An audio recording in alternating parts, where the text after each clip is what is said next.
শিৱসাগৰত অস্তিত্বৰ সংকটত ঐতিহাসিক গৰখীয়া দৌল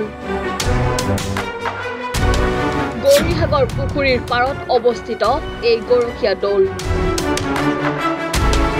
পুৰাতত্ত্ব বিভাগৰ দায়িত্বহীনতাত জহি খহি গৈছে দৌলটো গৌৰীসাগৰত কেন্দ্ৰীয় পুৰাতত্ত্ব বিভাগৰ দায়িত্বহীন কাণ্ডৰ বাবে অস্তিত্বৰ সংকটত পৰিছে ঐতিহাসিক গৰখীয়া দৌল উপযুক্ত সংৰক্ষণৰ ব্যৱস্থা নথকাত জহি খহি গৈছে শিৱসাগৰ জিলাৰ গৌৰীসাগৰ পুখুৰীৰ পাৰত অৱস্থিত ঐতিহাসিক এইটো গৰখীয়া দৌল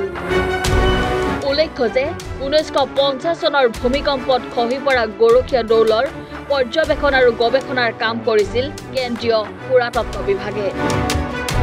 পৰ্যবেক্ষণৰ অন্তত উপযুক্ত সংৰক্ষণৰ ব্যৱস্থা কৰাৰ দায়িত্বত আছিল যদিও কেন্দ্ৰীয় পুৰাতত্ত্ব বিভাগটোৱে গুৰুত্ব প্ৰদান নকৰিলে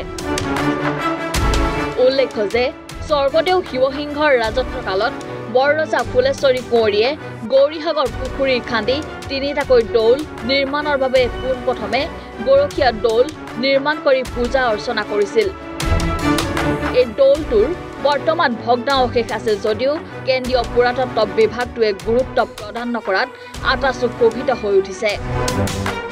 শীঘ্ৰেই দৌলটোৰ ভগ্নাৱশেষ মেৰামতি নকৰিলে কেন্দ্ৰীয় পুৰাতত্ত্ব বিভাগটোক গৌৰীসাগৰত প্ৰৱেশ নিষিদ্ধ কৰা হুংকাৰ প্ৰদান কৰিছে গৌৰীসাগৰৰ যিটো আছিলে গৰখীয়া দৌল ধ্বংসস্তূপত পৰিণত হৈছিল আছিলে সময়ত বিলুপ্ত হৈ গৈছিলে তাৰ পৰৱৰ্তী সময়ত দেখা গ'ল দৌলটো উদ্ধাৰ কৰা হ'ল জৰীপ কৰিলে তাৰ পাছত কিন্তু যি ধৰণৰ পদক্ষেপ ল'ব লাগিছিল লৈছেনে গৰখীয়া দৌলটোৰ ক্ষেত্ৰত আচলতে পুৰাতত্ত্ব বিভাগে যিটো পদক্ষেপ ল'ব লাগিছিল তেখেতসকলে সেইটো পদক্ষেপ লোৱা আমাৰ পৰিলক্ষিত হোৱা নাই কাৰণ তেখেতসকলে এইটো পৰ্যবেক্ষণ কৰাৰ নামত বা বিশ্লেষণ কৰাৰ নামত তেখেতসকলে গৱেষণা কৰাৰ নামত এইটো গোটেইটো খান্দি পেলালে পুৰাতত্ত্ব বিভাগে গৰখীয়া দৌলটো গতিকে সেই খান্দি লোৱাৰ পিছত তেওঁলোকে প্ৰিজাৰ্ভেশ্যন কৰাৰ কথা আছিল তাত কনজাৰ্ভেশ্যন কৰাৰ কথা আছিল কিন্তু তেওঁলোকে সেইখিনি বৰ্তমানলৈকে কৰা নাই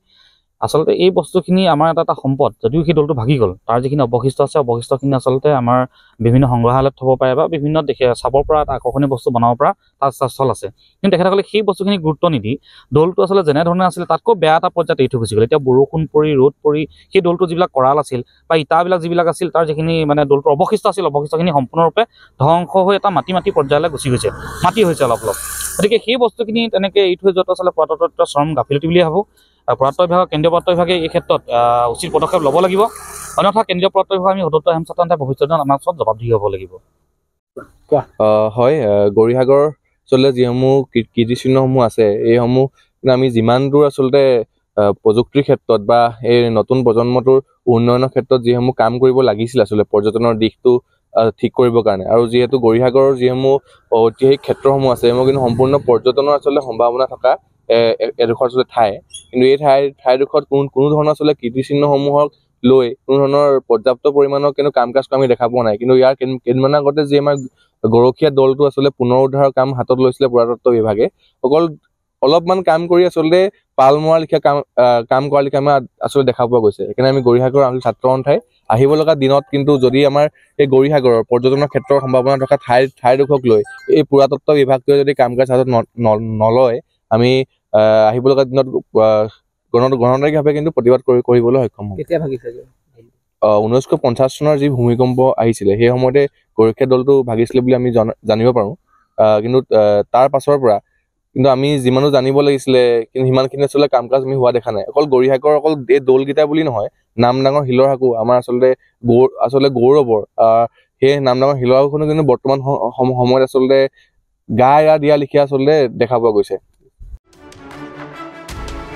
আমগুৰিৰ পৰা ৱাকিল আহমেদৰ ৰিপৰ্ট এনি ভাৰত 24